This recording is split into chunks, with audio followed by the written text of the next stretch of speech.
ఈరోజు వీడియోలో ఫిబ్రవరి 11వ తేదీకి సంబంధించిన ఇంపార్టెంట్ కరెంట్ అఫైర్స్ని క్విక్ రివిజన్ చేద్దాం. ఫస్ట్ వన్, అమెరికా వెలుపల లీడ్ సర్టిఫైడ్ గ్రీన్ బిల్డింగ్ స్పేస్లో 2025 సంవత్సరానికి గాను ప్రపంచవ్యాప్తంగా రెండో స్థానాన్ని సాధించిన దేశం ఏది? Which country ranked second globally outside the US in LEED certified building space in 2025? Answer option C, Bharatadesam, India. భారతదేశపు మొట్టమొదటి క్వాంటమ్ వ్యాలీకి కేంద్ర మంత్రి జితేంద్ర సింగ్ మరియు ముఖ్యమంత్రి నారా చంద్రబాబు నాయుడు ఎక్కడ శంకుస్థాపన చేశారు? Where did Union Minister Jitendra Singh and CM Chandrababu Naidu lay the foundation stone for India's first quantum valley? Answer option B, Amaravati. పప్పు ధాన్యాల ఉత్పత్తిలో భారతదేశాన్ని స్వయం సమృద్ధిగా మార్చడానికి ఉద్దేశించిన mission for self Reliance in pulses ను కేంద్ర మంత్రి శివరాజ్ సింగ్ చౌహాన్ ఎక్కడ ప్రారంభించారు? Where did Union Minister Shivraj Singh Chauhan launch the mission for self-reliance in pulses? Answer option B, సెహూర్, Madhya Pradesh. దాదాపు 14 ఏళ్ల సుదీర్ఘ నిరీక్షణ తర్వాత జర్మనీలోని నురెన్బర్గ్లో జరిగిన బయోఫాక్ 2026 ఆర్గానిక్ ట్రేడ్ ఫెయిర్లో ఏ దేశానికి కంట్రీ ఆఫ్ ది ఇయర్ గౌరవం లభించింది? After a gap of 14 years, which country has been conferred the prestigious Country of the Year honor at BioFac 2026 held in Nuremberg, Germany?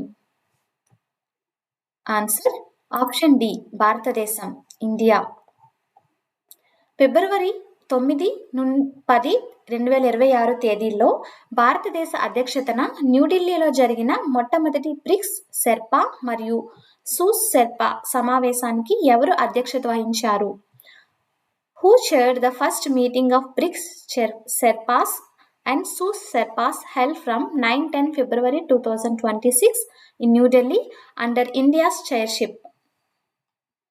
Answer option C, Sudhakar Dalela. Lok Sabha speaker Om బిర్లాను పదవి నుండి తొలగించడానికి విపక్షాలు రాజ్యాంగంలోని ఏ నిబంధన ప్రకారం నోటీస్ ఇచ్చాయి?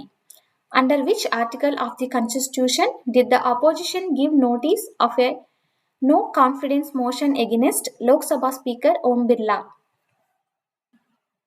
Answer option C, Article 94C. STQC lab కార్యకలాపాలను ఆటోమేట్ చేయడానికి కేంద్ర మంత్రి జితిన్ ప్రసాద ప్రారంభించిన పోర్టల్ పేరు ఏమిటి? What is the name of the portal launched by Union Minister Jitin Prasada to automate STQC lab operations? Answer option A, Satya. Satya, STQC automation for trust and yield advancement. హైదరాబాద్లోని INCOIS 27వ ఆవిర్భావ దినోత్సవం సందర్భంగా jellyfish దాడుల నుండి మత్స్యకారులను మరియు పర్యాటకులను రక్షించడానికి ప్రారంభించిన AI ఆధారిత వ్యవస్థ పేరు ఏమిటి? What is the name of the AI-based system launched by INCOIS to protect fishermen and tourists from jellyfish attacks? Answer option B, Jelly AIIP. ఇటీవల నియోలిథిక్ నవీన శిలాయుగం కాలానికి చెందిన అరుదైన అస్థిపంజరాలు కర్ణాటకలోని ఏ ప్రాంతంలో బయటపడ్డాయి? Recently, rare Neolithic era skeletons were discovered in which region of Karnataka? Answer option D, Tekkalakota, Ballari. తీర ప్రాంత భద్రతపై అవగాహన కల్పించడానికి వందే మాత్రం సైక్లోథాన్ 2026ను దేశవ్యాప్తంగా ఏ భద్రతా దళం ప్రారంభించింది? Which country force flagged off the Vande Mataram Cyclothon 2026 across the country to promote coastal security awareness? Answer option B, CISF, Central Industrial Security Force. ప్రతి సంవత్సరం ఫిబ్రవరి 11న జరుపుకునే అంతర్జాతీయ సైన్స్లో మహిళలు మరియు బాలికల దినోత్సవం 2026 థీమ్లో భాగంగా కింది ఏ 4 రకాల సమన్వయాన్ని ప్రధానంగా ప్రస్తావించారు? Which 4 sectors are primarily mentioned for synergizing in the IDWGIS 2026 theme? Answer option C. AI, social science, STEM మరియు ఫైనాన్స్. మూడీస్ తాజా అంచనాల ప్రకారం 2026-27 ఆర్థిక సంవత్సరానికి భారతదేశ జీడీపీ వృద్ధి రేటు ఎంతగా ఉండవచ్చు? According to Moody's latest estimates, what is India's projected GDP growth rate for the financial year 2026-27? Answer option A 6.4%. ఇటీవల విడుదలైన నెట్వర్క్ రెడీనెస్ ఇండెక్స్ 2025 నివేదికలో భారతదేశం ఏ స్థానంలో నిలిచింది? What is India's rank in the recently released Network Readiness Index 2025 report? Answer 45th rank.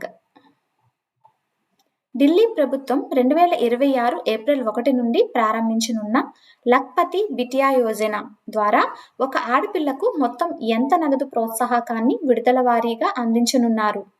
How much total financial incentive will be provided in phases to a girl child through the Lakhpati Bitya Yojana to be launched by the Delhi government from April 1, 2026?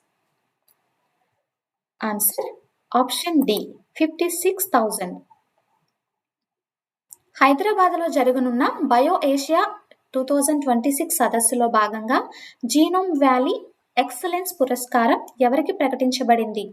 To whom was the Genome Valley Excellence Award announced as part of the BioAsia 2026 Summit in Hyderabad? Answer option B. Dr. Bruce Levin. Thank you.